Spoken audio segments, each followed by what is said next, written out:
우리가 믿음으로 인생을 살아가는 것은 참으로 쉽지 않죠. 현실들이 보이고 상황이 안 좋은 모습들이 우리 가운데 보여지면 왜 내가 이런 어려움들을 당해야 하는가, 왜 이런 어려움들 가운데 내가 처해야 하는가라는 그런 생각들이 우리 속에 들 수밖에 없는 것이에요.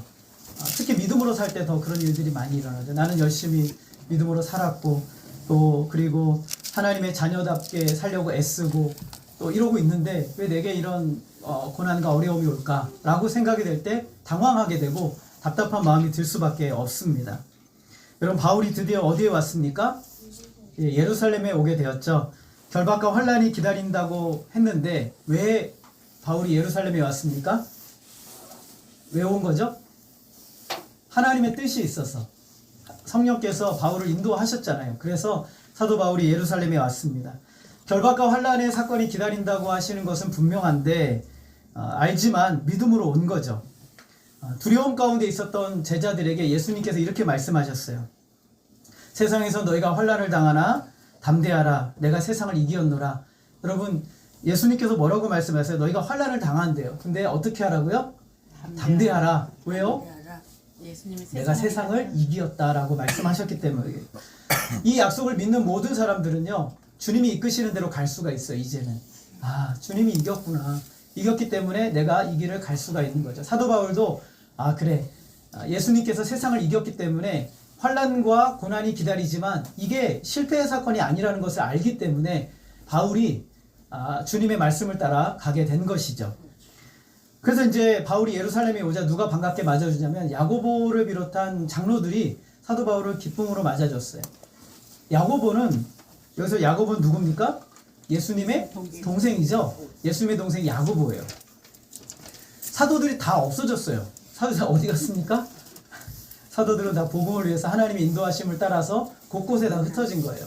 남은 사람 지금 야고보하고 장로들이 남아있어요. 사도들이 없어요. 하나님의 인도하심을 따라 사도들이 여기저기 흩어져 복음을 전하러 갔고, 하나님의 인도하심을 따라 사도 바울도 어디로 왔습니까? 예루살렘에 왔어요. 이게 우리가 사는 비결이에요. 인생을 사는 것이 내가 어디를 가면 참 좋겠다가 아니라 성령이 우리 인도하시는 자리가 가장 좋은 자리입니다. 그걸 따라가는 게 참 좋은 일이죠. 오자마자 무엇을 했을까? 우리 19절 한번 같이 읽어볼까요? 19절 시작. 바울이 무난하고 하나님이 자기의 사역으로 말미암아 이방 가운데서 하신 일을 낱낱이 말하니. 예루살렘 교회 오자마자 사도 바울이 제일 먼저 한 게 뭐냐면 자기의 사역을 보고하는 거예요. 근데 여러분 한번 생각을 해보시면 지금 사도 바울이 어떤 사람입니까? 지금 갈라디아를 넘어 아시아를 넘어 유럽의 마게도냐, 그리고 헬라, 아가야, 고린도 온 데를 다 돌아다녔잖아요. 그리고 갈 때마다 뭘 세웠습니까? 교회를 세웠어요. 그러면 지금 사도 바울의 위상이요 어마어마해진 거예요. 그죠? 그러면 사도 바울이 와서 자기를 먼저 보고해야 맞습니까? 아니면 야고보나 다른 장로들에게 어떻게 사역해서 한번 그 보고서 내놔, 이게 맞습니까? 사실은 사도 바울의 위상이 더 많이 높아졌잖아요. 근데 이제 사도 바울은 그렇게 하지 않아요. 우리가 인생을 살다 보면 참 겸손한 사람들의 특징이 있는데 뭐냐면, 겸손하지 않은 사람들은 다짜고짜 먼저부터 물어요. 너 뭐 했어? 너 어떻게 했어? 이렇게 묻는단 말이죠. 근데 겸손한 사람은 자기를 먼저 말해줘요. 나는 이랬어, 난 이 일을 했어, 이렇게 이야기를 한단 말이죠. 사도 바울은 참 겸손한 사람이에요. 바울이 사역을 보고하면서도 뭐라고 말하냐면 이렇게 말해요. 하나님 자신의 사역으로 말미암아 내가 이 일을 했다라고 말하고 있어요. 그러니까 내가 했다는 게 아니라 누가 하셨다고요? 하나님이 하신 일을 나는 그냥 했을 뿐이다 라고 이렇게 고백을 하고 있어요. 하나님을 통해서 내가 뭘 했다가 아니라 하나님이 하시는 일을 했다라고 말하는 거, 이게 바로 참된 말이에요. 사도행전 1장 8절에 보면 예루살렘과 온 유대와 사마리아와 땅끝까지 이르러 복음의 증인이 되라고 예수님께서 말씀하셨는데, 이 말씀을 나는 그대로 순종하여 이룬 것이다 라고 이야기를 하고 있는 것이죠. 이게 간증이에요. 내가 하나님의 도우심을 입어서 뭘 했다가 아니라 그거는 간증이 아니죠. 그건 자기 자랑이에요. 사람들이 이런 자기 자랑을 참 많이 하죠. 하나님을 통해서 하나님이 도우심을 내가 뭘 했어, 무슨 업적을 쌓았어, 이렇게 얘기를 한단 말이죠. 그건 잘못된 얘기예요. 내가 이런 어려움이 있었는데 하나님이 도와주셔서 일이 이렇게 풀렸대요. 결국 그거는 자기 자랑일 뿐인 거죠. 자기 자랑이에요. 진짜 간증은 뭐냐면 하나님이 나를 통해서 무슨 일을 하셨는가, 오늘 하나님의 말씀이 내 삶에서 어떻게 성취되었는가, 이거를 말하는 게 진짜 간증인 거죠. 그런데 사도 바울은 뭐라고 말하냐면 하나님의 말씀이 나를 통해서 나에게서 어떻게 이루어졌는가, 나라는 사람을 통해서 오늘 그 말씀이 어떻게 이루어지고 있는가. 여러분 말씀 묵상을 왜 하세요? 오늘 그 말씀이 나라는 사람의 삶의 현장에서 어떻게 이루어지는가를 묵도하는 거예요. 하루 종일 묵상하고 바라보는 거죠. 이게 간증이에요.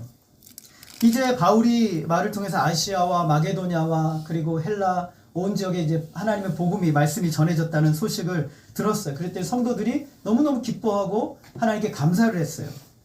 예루살렘 교회가 탄생한 지가 몇 년 정도 지났을까요? 여러분 대충 우리가 연도를 너무 계산을 머리가 아프긴 하지만 30년 정도 좀 못 됐어요. 굉장히 오랜 시간 됐죠. 한 내가 볼 때 28주년, 29주년 아마 이 정도 됐을 거란 말이죠. 성도들이 얼마나 들었을까요? 여러분 성경을 자세히 보시면 수만 명이라고 되어 있어요. 수만 명. 여러분 수만 명이면 몇 명입니까? 많다는 거, 굉장히 많다는 거예요. 여러분 예루살렘이 굉장히 조그마거든요. 이스라엘 전 지역을 다 합쳐도요 강원도 땅밖에 안 해요. 크기가. 그러면 거기에 교회 하나가 수만 명이 모인다고 생각해 보세요. 초대형 교회죠. 초대형 중에 초대형이에요. 그래서 이 성도들이 얼마나 많이 모였는지, 수만 명이 모이니까 이 야고보가 물론 이제 거기서 최고 뭐 담임 목사님이었겠죠. 그리고 이제 주변에 장로님들하고 이렇게 사역을 했단 말이에요. 근데 문제가 하나 있었어요. 오늘 말씀해 보면 그 모인 사람 중 대부분이 뭐라고 말하냐면, 따라하겠습니다. 율법의 열성인 자들. 이 사람들이 대부분이 율법의 열성인 자들이라고 말하고 있단 말이에요. 사람들이 많이 모였는데 문제는 뭐냐면 예전에 내가 따르고 추구했던 것을 그대로 가지고 살아가는 사람들이 대부분이라는 거예요. 심각한 문제죠, 이게. 이게 정말 교회 안에 심각한 문제예요. 우리가 예수를 믿고 기쁨을 얻고 자유함을 누리면 여러분 우리가 누구의 열심을 내야 됩니까? 하나님, 예수님에게 열심을 내야 돼요. 하나님, 예수님에게 열심을 내야 되는데 어느 순간 신앙생활 하다 보면 뭐가 생기냐면 예수님에게 열심을 내는 게 아니라 내 일, 그리고 내가 추구하던 경향, 내 경험, 내 생각에 굉장히 열심을 내게 되는 거예요. 그러면 교회 안에 그 분위기가 전체로 딱 흐르잖아요. 그럼 교회가 경직돼 버리고 교회가 굉장히 심각해지는 거예요. 이게 지금 예루살렘 교회에 수만 명이 모인 예루살렘 교회에 심각한 문제가 돼버린 거예요.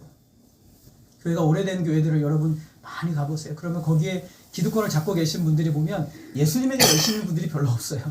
대부분 누구의 열심입니까? 자기에게 열심인 거예요. 나 이 정도 권위야, 나 이 정도 좀 자격이 있어, 이 정도 위치야 라고 하면서 그런데 열심을 낸단 말이죠. 잘못된 거죠. 하나님의 일을 열심히 하다가 근데 그런 사람들의 특징이 뭐냐면 나는 하나님을 대해서 굉장히 열심히 한대요. 되게 열심을 내요. 이 열심을 내는데 잘못된 열심이에요. 여러분 하나님의 일을 굉장히 열심히 했던 사람들이 있어요. 누구냐면 유대인들, 바리새인들이죠. 그 사람들이 누구를 못 박아 죽였습니까? 예수님. 하나님을 못 박아 죽였어요. 예수님 하나님이시죠. 성도들은 저와 여러분은 예수님에게 열심을 내셔야 돼요. 교회 이름보다 예수님의 이름이 중요하죠. 우리 교회의 모든 것보다 예수님이 중요한 거예요. 이게 가장 중요한 거예요. 예수님의 이름을 위해서 살지 않으면 우리는 다 잃어버리는 거예요. 이게 가장 중요한 거죠. 그래서 야고보와 장로들이요, 사도 바울의 얘기를 듣는데 참 좋았어요. 근데 근심이 하나가 생긴 거예요. 뭐냐 하면 사도 바울에 대한 평판이 예루살렘 교회에 별로 안 좋아요. 바울이 가는 곳마다 유대인들을 무시한다 그러고, 율법을 무시한다 그러고, 성전을 무시한다 그러고, 할례를 받지 말라 그런다고 이렇게 얘기를 한다는 소문이 교회 안에 가득 퍼져 있는 거예요. 여러분 야고보와 장로들은 알죠. 사도 바울이 실제 그렇지 않다는 거 알잖아요. 그죠? 근데 성도 수만 명이 모이는데 왜 장로들이 야고보가 바울을 변호해 주지 않았을까? 저는 이게 참 안타깝더라고요. 여러분 우리 교회 신앙생활 하다 보면 참 특이한 게 하나가 있는데 뭐냐면 성도들이요, 누가 모함을 받으면 변호를 안 해줘요. 그냥 그렇게 어려움 당하도록 내버려 둬요. 문제에 빠지도록 내버려 둔단 말이죠. 참 이상한 일이 교회 안에 이상한 문화가 있어요. 근데 야고보를 비롯한 교회 장로들이요, 사도 바울이 그렇게 된 거에서 변호해 주지 않아요. 이제 앞으로 여러분 사도행전 이후의 모든 일들을 보세요. 바울이 그런 어려움을 당하는데 예루살렘 교회에 단 한 명도 나서지 않아요. 한 명도 나서서 사도 바울을 도와주려 하지 않아요. 참 이게 무서운 일이죠. 그래서 야고보와 장로들이 바울에게 특별한 제안을 하나 합니다. 여러분, 성도들 중에서 이 당시에 어떤 율법에 근거하지만 약간 좀 변형된 게 문화가 하나 있었어요. 뭐냐 하면 성도들이 무슨 문제가 있다가 기도 응답을 받았어요. 질병에 걸렸다가 나았어요. 문제에서 해결을 받았어요. 감사하잖아요. 그죠? 그러면 이때 하나님께 서원을 해요. 서원을 하는데 이게 뭐냐면 나시린 서원이 약간 변형된 거예요. 그래서 30일 동안 하나님 앞에 술도 먹지 않고 포도주도 마시지 않고 정말 철저하게 성전에서 구별된 모습으로 하나님께 지켜요. 그러면 앞에 7일, 뒤에 7일 이렇게 있어요. 그러면 첫 번째 7일 때 머리 깎고 끝난 다음에 또 머리를 깎아요. 이렇게 해서 총 한 44일 정도 이렇게 총 한단 말이죠. 그러면 이게 다 끝나고 난 다음에 뭐냐면 번제와 화목제와 소제를 드려요. 그러면 여러분, 번제는 뭐 하는 거예요? 예, 뭘 잡죠? 소나 양이나 짐승 잡잖아요. 화목제는 뭐예요? 똑같아요. 소나 양이나 이렇게 짐승 잡는 거예요.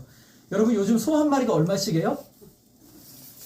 한 500만 원 하죠? 몰라요. 저도 잘 한 500만 원 할 거예요. 그러면 가난한 사람들은 할 수가 있어요. 여러분, 그게? 할 수가 없단 말이죠. 그래서 이 사람들이 서원을 해놓고 이게 서원을 실행하지 못하는 경우들이 있어요. 그러면 교회 보면 이제 부자들이 있단 말이죠. 부자들이 가서, 야, 안타까운, 너무 딱하니까 내가 돈을 대줄 테니까 너 한번 제사 드려라. 하나님께 서원해라. 해가지고 그 사람이 돈을 줘요. 그러면 교회 안에 이게 소문이 나겠죠. 그럼 돈을 대준 사람들은 존경도 받고 참 훌륭하다는 어떤 인지도를 얻는 거예요. 그러니까 교회 지도자들이 뭐라면, 바울아, 이런 게 있는데 너 한번 해봐라. 지금 4명이 서원하고 있는데 돈이 없어서 이행하지 못하고 있어. 그러니까 네가 돈이 좀 있으니까 한번 해봐라. 그리고 이참에 하는 김에 너도 한번 나시린 서원을 해봐라. 이렇게 얘기를 하는 거예요. 이게 무슨 얘기예요? 이게 뭐 하라는 거예요, 지금?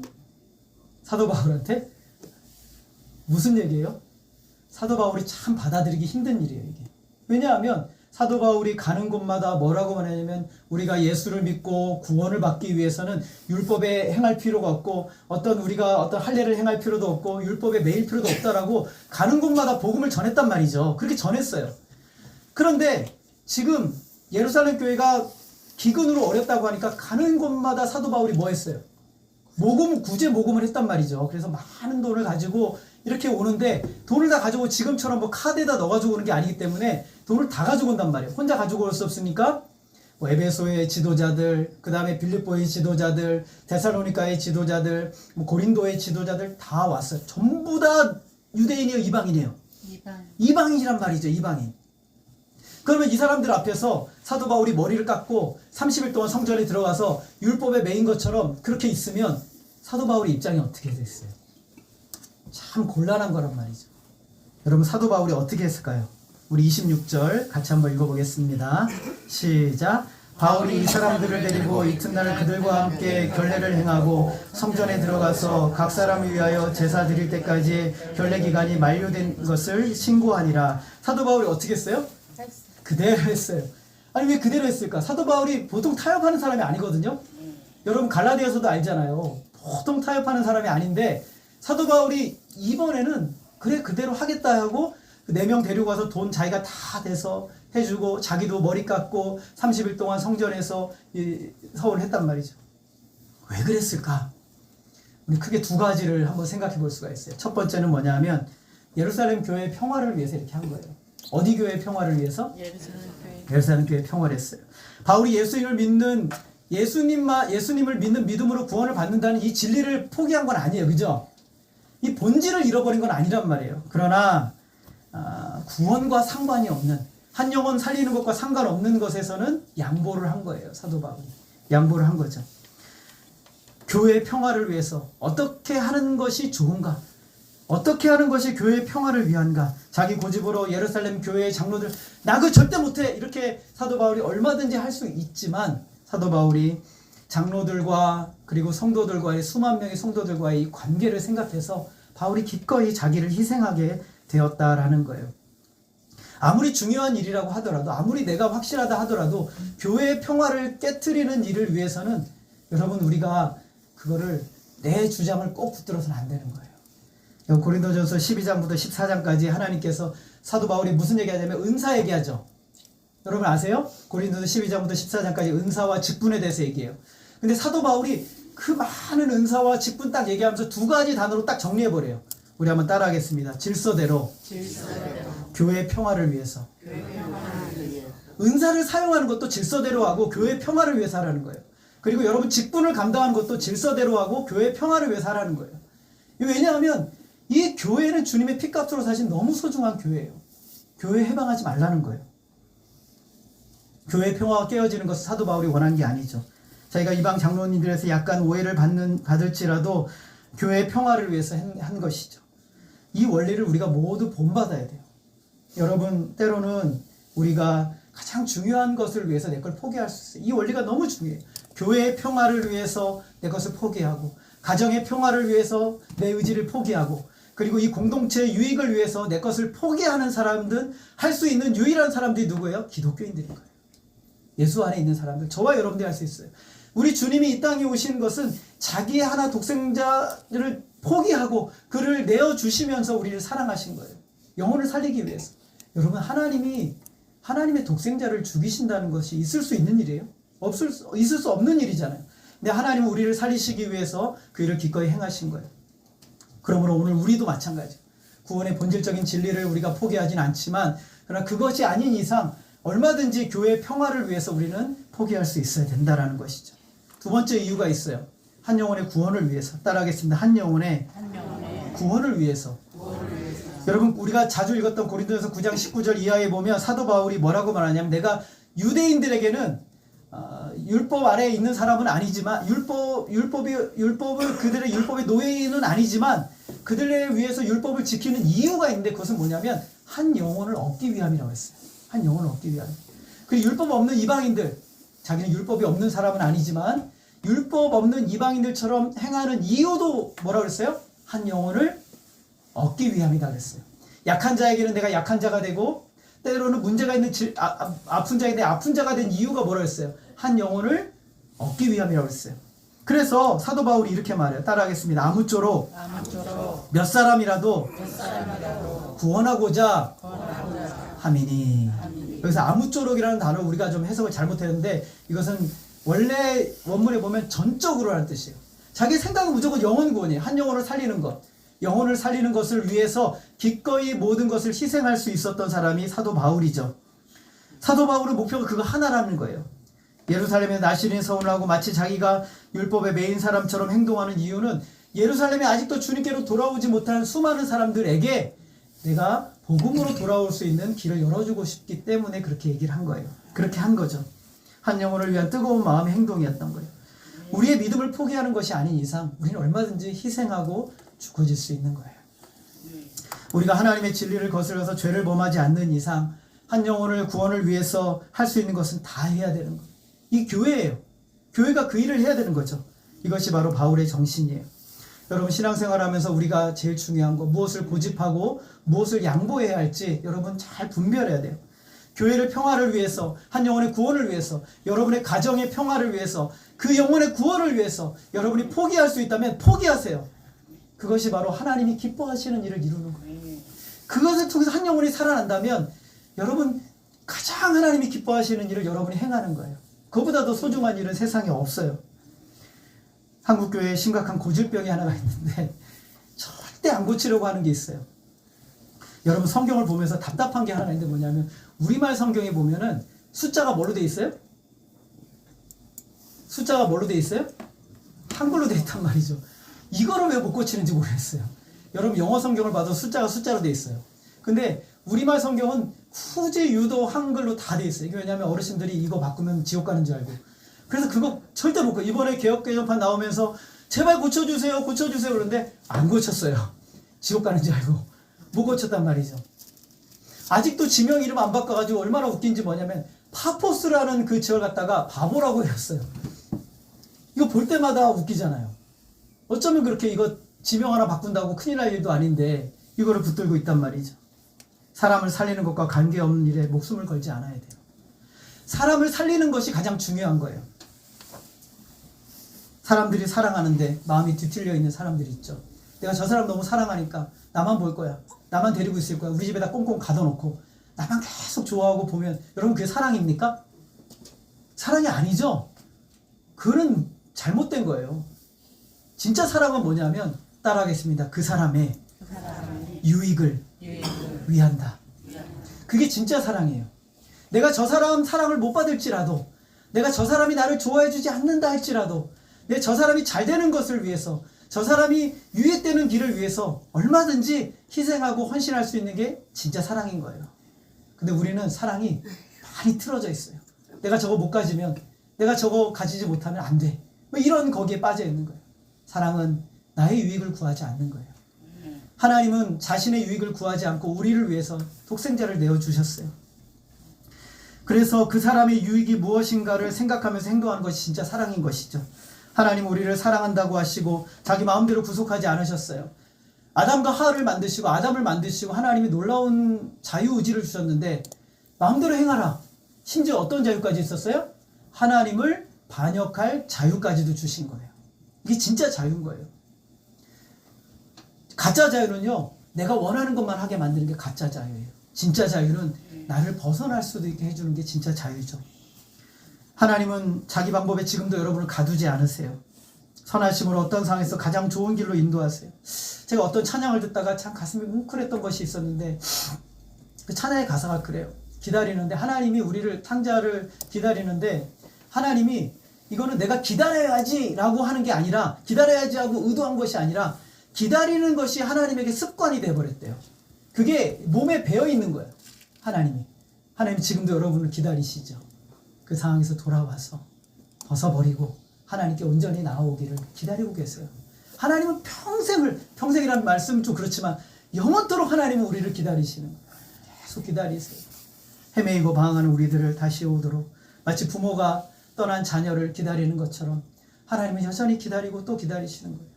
그게 하나님의 마음이죠. 우리의 유익을 위해서, 한 영혼의 구원을 위해서 할 수 있는 것은 다 하시는 거예요. 하나님은 항상 저와 여러분의 유익을 위해서 하세요. 여러분 믿으십니까? 모든 것을 그래서 그게 사랑이에요. 이렇게 바울이 나시린 서원을 하고 딱 나왔더니 난리가 났어요. 큰 사건이 일어난 거예요.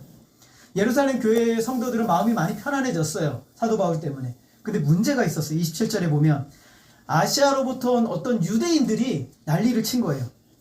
이 사람들이 어떤 사람이냐면, 이 사람들이 사도 바울이 복음을 전하러 가면 따라다니면서 박해하고 핍박하고 고통스럽게 하고 왜곡된 거 전하고 돌을 들어서 사도 바울을 죽이려고 하고 숨었다가 사도 바울 죽이려고 하고 온갖 음해와 온갖 악한 일을 했던 사람들이 명절에 6월절 그리고 오순절 이때 왔다가 누구를 만났어요?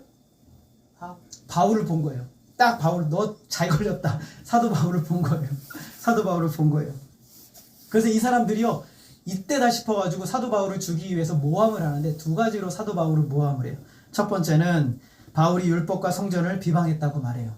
두 번째는 바울이 이방인을 데리고 성전에 들어갔다라고 이렇게 모함을 하는 거예요. 여러분 성전을 보면, 여러분 성전 혹시 그림 보신 적 있으세요? 성전 보면 이방인의 뜰이 있고 유대인의 뜰이 있어요. 그러면 이방인의 뜰까지는 이방인들이 와서 어떻게 예배를 드리든지 뭔가 할 수 있어요. 그런데 유대인의 뜰까지 들어갈 수 있어요? 없어요? 이방인들은 못 들어가요. 거기 편말이 써 있어요. 들어가면 죽인다 라고 써 있어요. 자, 그런데 이방인이 들어가면 유대인들이 그 이방인을 죽여도 로마 법에서 허용을 하고 있어요. 그 정도로 이방인은 들어갈 수가 없는 곳이 있단 말이죠. 바울이 실제로 이방인을 데리고 이 유대인의 뜰까지 들어갔을까요? 안 들어갔어요. 들어가지 않았단 말이죠. 그런데 왜 그랬냐면, 며칠 전에 시장에 갔더니 바울이 에베소의 그 지도자였던 드로비모라는 사람이 있었는데, 이 사람이랑 같이 뭐 장을 보고 있었나 봐요. 그러니까 딱 걸린 거예요. 드로비모를 데리고 유대인이 들어갈 수 있는 뜰까지 들어갔다라고 모함을 하기 시작한 거예요.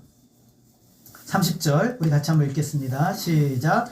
온 성이 소동하여 백성이 달려와 모여 바울을 잡아 성전 밖으로 끌고 나가니 문들이 곧 닫히더라. 온 성이 소동해서 난리가 난 거예요. 왜냐하면 이방인은 들어오면 안 되는데, 거기서 여러분 사람들 무지하게 많은데 누가 이방인이고 누가 유대인인지 알아요, 몰라요? 소리만 듣고 얘기를 하는 거예요. 사람들 소리만 듣고 온 성이 소동하고 그 성전이 들썩들썩 해버린 거야. 들썩들썩.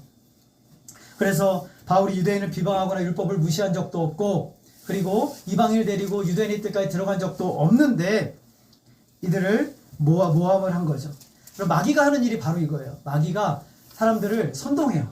뭘로 선동해요? 거짓으로 모함하고 선동한단 말이죠. 사람들 서로 모이면 제일 재밌는 얘기가 뭐냐면 다른 사람 모함하는 거예요.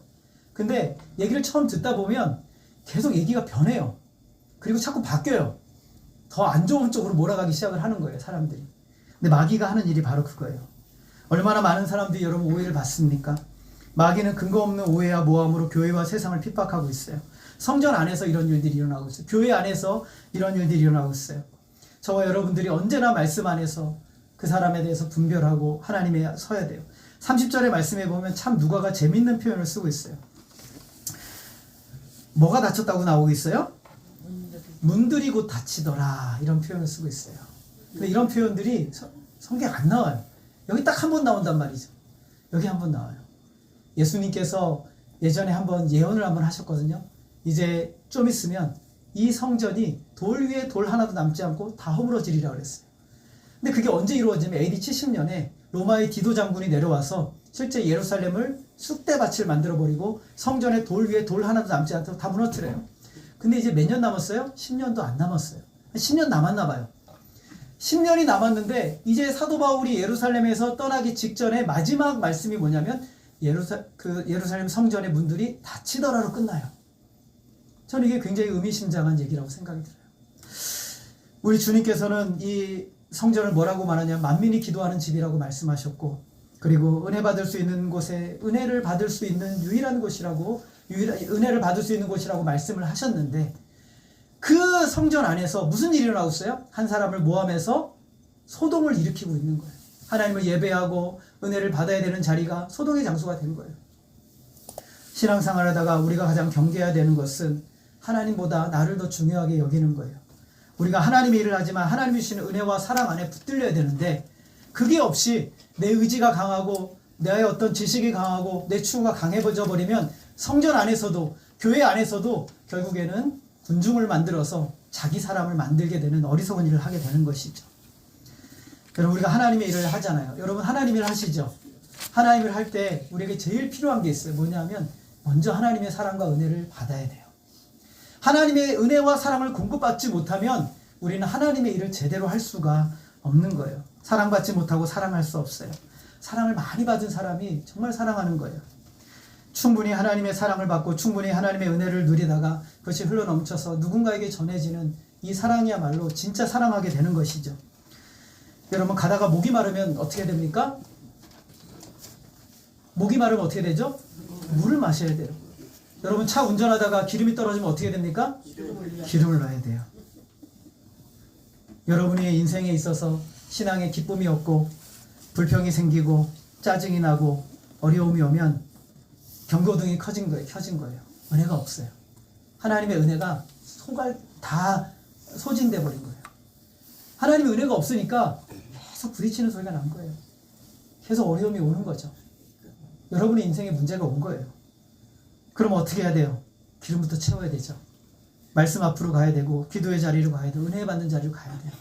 군중으로 들어가는 게 아니라 하나님의 은혜의 자리로 가야 돼요. 하나님의 사랑을 충분히 공급받는 자리가 지금 여러분에게 필요한 자리예요. 근데 여기 예루살렘 교회 안에 보니까 하나님의 은혜가 하나도 없는 사람들이 모여가지고 거기서 하나님 예배한다고 거기 모여 있는 거예요. 그러니 소동이 일어나니까 아무도 분별하지 않아요. 아무도 볼 수가 없어요. 눈 멀어 있는 눈 뜬 장님 같은 현실이죠. 오늘 한국 교회 안에 가장 심각한 문제 바로 이거예요. 은혜 받을 자리에 진짜 은혜 받지 않고 싸우려 하고, 기도하는 자리에 기도하지 않고 자기 인생의 욕구와 만족을 채우려 하고, 말씀 앞으로 나아가지 않고 세상의 수많은 이야기들에 여러분의 마음을 다 그대로 드리는 어리석은 일들을 행하고 있는 것이죠. 결국 무너질 수밖에 없는 거예요. 여러분 인생에 경고등 들어왔습니까? 바로 기름 넣어야 돼요. 바로 하나님의 은혜의 자리로 가야 되는 거예요. 여러분, 로마에서는 이 성전에서 소동이 나는 것을 지켜볼 수 있도록 성전 북서쪽에다가 망대를 하나 세웠어요. 그 망대 이름이 뭐냐면 여러분 많이 들어보셨을지 몰라요. 안토니오 망대라는 것이. 안토니오 망대를 세워놓고 특히 유대인들의 절기, 유월절, 그리고 오순절, 뭐 이런 초막절 이런 때 되면은 거기 망대 군사들 더 많이 배치해요. 그래가지고 그 망대에서 계속 쳐다보고 있어요. 왜냐하면 유대인들이 얼마나 혈기가 많은 민족인지 여러분 세상에 비슷한 민족들 모아놓은 어떤 민족이 비슷한가 이렇게 분석을 해봤대요. 그랬더니 제일 많이 비슷한 민족이 우리나라하고 이스라엘 사람들이에요. 성격이 너무 비슷하대. 다혈질이고 혈기 있고 군중으로 모이면 아주 그냥 사람 죽일 정도로 몰려들고 막 이렇게 하는 게 비슷한 거예요. 그러니까 로마에서 항상 안토니오 왕대를 세워놓고 거기서 예의주시하는 거예요. 명절이니까 거기에 군사들이 다 모여있고 천부장도 거기 와 있는 거예요. 그래서 이렇게 쭉 지켜보고 있는데 지금 성전에서 무슨 일이 일어나고 있어요? 소동이 일어난 거예요. 야 큰일 났다. 천부장에게 말하니까 야 가서 군사들 이끌고 빨리 가봐. 봤더니 이 사도 바울이라는 사람이 사람들에게 두들겨 맞고 있는 거예요. 두들겨 맞고 있는 거예요. 그리고 이제 사도 바울이 도대체 맞고 있는데 왜 맞는지 몰라요. 그래서 일단 천부장이 그 사람에게 그 쇠사슬로 이 사람을 묶으라고 얘기를 했어요. 쇠사슬로 묶으라고. 쇠사슬로 결박을 합니다. 순식간에 죄인의 신분이 돼버린 거죠. 여러분 사도 바울의 인생을 한번 보세요. 하나님 말씀을 따라서 어디까지 왔어요? 예루살렘까지 왔어요. 와가지고 교회 평화를 위해서 나시린 서원까지 다 했어요. 근데 올 때 그냥 왔어요? 예루살렘 교회가 뭐 지금 극심한 가난 가운데 있으니까 구제원금을 가지고 왔단 말이죠. 참 사도 바울 열심히 살았어요. 훌륭하게 살았어요. 하나님 나라 위해서 계속 달려왔단 말이죠. 근데 오자마자 당한 일이 뭐예요? 사람들에게 두들겨 맞고 쇠사슬에 묶인단 말이죠. 여러분 이게 하나님을 믿는 사람의 모습입니까? 이게 하나님이 사도 바울을 축복하시는 모습일까요? 이게 하나님이 일하시는 방법일까요? 하나님이 사도 바울을 지키시는 방법이에요? 이게? 여러분 맞습니까? 이게 하나님이 하시는 일이에요. 이게 하나님이 하시는 일이에요. 여러분 하나님이 하시는 일은 여러분이 정말 장밋빛 인생 같은 하나님마다 다 잘 되는 게 하나님이 하시는 일이 아니에요. 하나님은 우리에게 가장 좋은 일을 하세요. 여러분이 돈 잘 벌고 승리하는 것이 하나님의 일이 아니라 하나님이 보시기에 가장 좋은 일을 여러분에게 하시는 거예요. 사도 바울이 예루살렘에서 가장 안전하게 있을 곳이 어디예요, 여러분? 사도 바울이 예루살렘에서 가장 안전하게 거할 수 있는 곳이 어디예요? 안토니오 망대잖아요. 거기보다 안전한 곳이 어디였어요? 천부장, 백부장이 지키고 있는 그것보다 안전한 곳이 있어요? 예루살렘 교회 성도들이 사도 바울을 지켜줄까요? 절대 지켜주지 않아요. 절대 지켜주지 않단 말이죠. 이렇게 막 나서는데 예루살렘 교회 성도들이요, 사도 바울 변호해주는 사람이 한 명도 없어요. 사도 바울이 죽을 지경이 됐는데 하나님이 지금 사도 바울을 통해서 로마를 품게 하셨어요. 로마를 품게 하셨는데 지금 여기서 죽게 생겼어요. 그래서 하나님이 어떻게 하셨어요? 천부장을 통해서 그를 결박하여 안토니오 망대로 데리고 들어가게 한단 말이죠. 로마로 갈 수 있는 가장 안전한 길이 어떤 길이에요? 공권력의 힘에 의해서만 로마로 갈 수 있는 거예요. 여러분 사도 바울 인생에 한번 보세요. 쉬라고 아마 그러셨을 거예요. 주님이 바울아 제발 좀 쉬어라. 너 너무너무 일 많이 한다. 쉬어라. 사도 바울이 쉬어요 안 쉬어요? 안 쉬죠. 하나님이 억지로 쉬게 하시는 장소가 어디예요? 안토니오 망대로 들어오게 하시는 거예요. 하나님이 그렇게 하시는 거예요. 하나님의 일하심은 하나님 우리가 다 알 수 없어요. 하나님의 지혜는 인간의 생각을 뛰어넘어요. 저와 여러분을 전적으로 하나님을 신뢰해야 돼요. 하나님은 저와 여러분에게 인생의 동의를 구하지 않으세요. 여러분의 삶이 어떻게 살아야 돼요? 하나님 이렇게 해주세요 하지만 하나님 동의를 구하지 않으세요. 하나님이 여러분에게 가장 좋은 길을 주세요. 하나님은 지혜롭고 능력이 있기 때문에 이게 하나님 일하시는 방법이에요. 어떻게 예수님이 십자가에 못 박아 죽도록 하나님 내버려 두세요? 그게 하나님 일하시는 방법이에요. 그것이 하나님 인간을 사랑하는 방법이고 인간을 구원하시는 방법이에요. 저와 여러분이 꼭 고백하고 싶은, 여러분이 고백했으면 하는 것이 있는데 도대체 인생이 동의가 되지 않고 답답한 일이 일어나도 하나님 언제나 오르십니다 라고 고백하시기를 바랍니다. 하나님 언제나 오르세요. 언제나 오르세요. 여러분 그 비참한 상황에서도 하나님 언제나 오르세요. 그분은 반드시 가장 좋은 길로 여러분을 인도하고 계세요. 오늘 말씀해 보면 군중들이 얼마나 난리를 쳤는지 사람들이 사도 바울을 막 몸을 찢어버릴 정도로 막 이렇게 되니까 군사들이 사도 바울을 어떻게 했어요? 번쩍 들었어요. 번쩍 들어가지고 그 망대로 거기 군사 있는 데로 데리고 들어간단 말이죠. 근데 사람들이 뭐라고 말하냐면 이렇게 말해요. 그를 없이 하소서, 그를 죽이소서, 그를 없이 하소서 하고 막 소리를 치기 시작해요. 여기 모인 사람 중에 대부분은요, 뭐 때문에 이 새끼 소리치는지도 몰라요. 이렇게 한단 말이죠. 어디서 많이 들어본 소리 아니에요, 여러분? 예수님에게 수많은 사람들이 뭐라고 했어요? 그를 없이 하소서, 그를 없이 하소서 이렇게 했단 말이죠. 빌라도가 답답해서 무리에게 내가 예수와 바라바 중에 누구를 놓아줄까 했더니 사람들이 뭐라고 말했습니까? 바라바, 살인자 바라바를 놓아주세요라고 말했단 말이죠. 군중들은 자기가 무엇이 옳고 그른지를 알 수 없어요. 그러나 이것이 바로 하나님의 길이에요. 이 길만이 생명을 살릴 수 있는 길이에요. 풍랑이는 바다에, 깜깜한 바다 위에 풍랑이 일고 있었어요. 제자들이 거기서 애쓰고 수고하고 있었단 말이죠. 그 밤에 누가 그 물 위를 걸어오세요? 예수님이 걸어오신단 말이죠. 베드로가 그것을 발견하고 주님이 맞으시다면 저도 좀 물 위를 걷게 해주세요. 그랬더니 예수님이 그래? 그럼 오라 라고 얘기한단 말이죠. 사도 베드로가 물 위를 걸었어요. 잠깐 걸었어요. 걷다가 뭘 봤어요? 풍랑 있는 바람과 이걸 보니까 물에 그대로 빠져들어가 버려요. 주님이 그를 잡아 이끌어 올리시면서 베드로에게 했던 말이에요. 따라하겠습니다. 왜 두려워하느냐? 믿음이 작은 자야. 오늘 저와 여러분에게 주님 말씀하세요. 왜 두려워하느냐? 왜 믿음이 왜 이렇게 작냐? 주님 말씀하세요. 믿음의 대상이 여러분 앞에 있는데 왜 두려워하세요?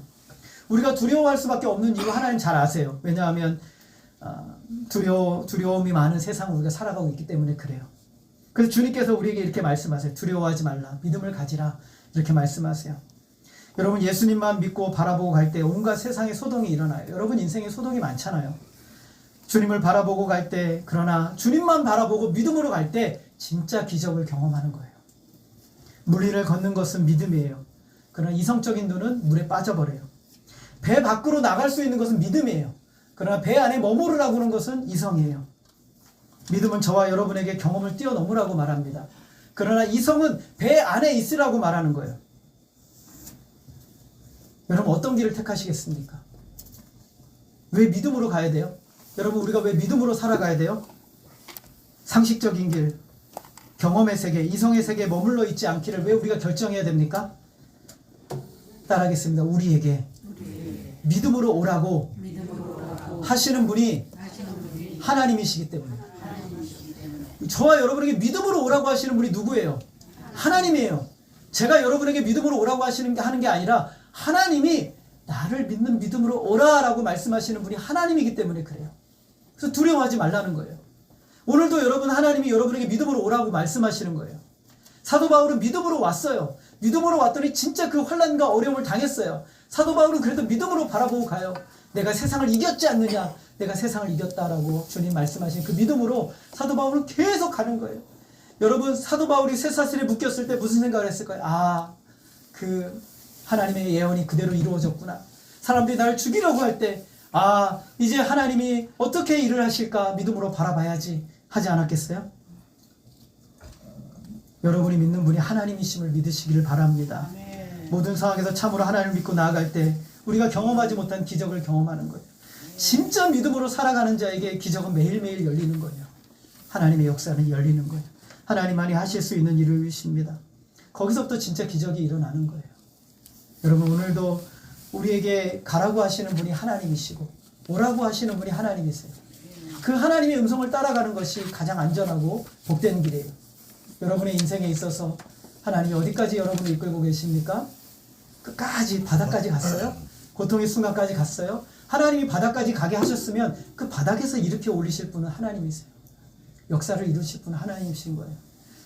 오늘도 여러분 사도 바울의 이런 인생을 바라보면서 오늘 이 인생이 사도 바울의 인생과 저희들의 인생과 다르지 않아요. 우리도 늘 그 길로 가고 있는 거예요. 소동의 길, 세상의 수많은 소동의 길 가운데 우리는 에워싸여 있는 것을 기억하시고 오늘도 믿음으로 우리에게 오라고 말씀하시는 하나님, 그 하나님을 믿고 신뢰하고 내가 오늘 여기 진창에 정말 기가 막힐 수렁에 빠지라고 하나님이 말씀하실 때에도 그것을 빠지라고 말씀하시는 하나님이시기 때문에 오늘 우리가 그 길에 걸어갈 수 있는 거예요. 그래야만 진짜 거기에 들어가야만 그때 기적을 경험하는 거예요. 그 수렁에서 나를 건져내시고 언제 여러분 하나님이 여러분을 건져내시는 것을 경험하겠어요? 믿음으로 수렁에 내려가야만 거기서부터 하나님이 건져주시는 역사를 경험하는 거예요. 그런 믿음의 역사가 오늘 저와 여러분의 인생에 일어나고, 그리고 하나님을 믿는 믿음으로 나아갈 때 하나님이 주시는 기적의 역사가 저와 여러분의 삶의 현장에서 충만히 일어나기를 주님의 이름으로 소원합니다. 기도하겠습니다. 하나님 아버지, 오늘 믿음으로 따라왔던, 믿음으로 왔던 그 길에 사도 바울은 참 큰 고통과 어려움을 만납니다. 자기의 힘으로 어찌할 수 없어 군중에 이끌린 힘에, 또 군사들에게 이끌린 힘에 그저 자신을 내어 맡길 수밖에 없는 그런 상황이었으나 하나님이 그를 붙들고 계심을 믿습니다. 아버지 하나님, 오늘 우리의 인생 세상의 물결에 휩쓸려 도무지 내 힘으로 어찌할 수 없는 상황에 있습니다. 그러나 하나님이 붙들고 계심을 믿습니다. 이 믿음으로 우리 모두가 나아가게 하여 주시고, 현실의 어려움과 고통의 순간에서도 하나님을 믿는 믿음으로, 하나님이 오라 하셨기에 있는 자리에서 믿음으로 주를 바라보며 나아가게 하여 주옵소서.